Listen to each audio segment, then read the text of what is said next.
రెండు తెలుగు రాష్ట్రాల్లోని తెలుగు ప్రజలందరికీ ఈ చిత్రంలో ఉన్నవారి తరపున అన్నా చెల్లెళ్ల ప్రేమానుబంధానికి ప్రతీకగా నిలిచే రాఖీ పండుగ శుభాకాంక్షలు తెలియజేస్తున్నారు.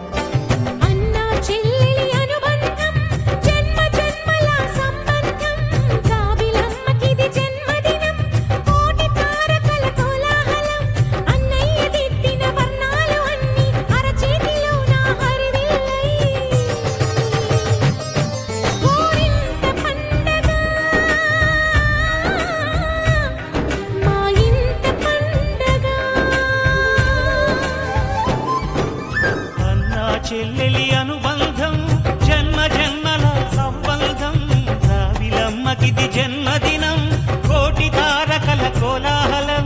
అన్నా చెల్లెళ్ల ఆత్మీయ అనుబంధానికి ప్రతీకైన ఈ పవిత్ర రాఖీ పండుగ మీ కుటుంబాల్లో ప్రేమ, ఆనందం, సుఖ సంతోషాలు నింపాలని కోరుకుంటూ అందరికీ రాఖీ పండుగ శుభాకాంక్షలు.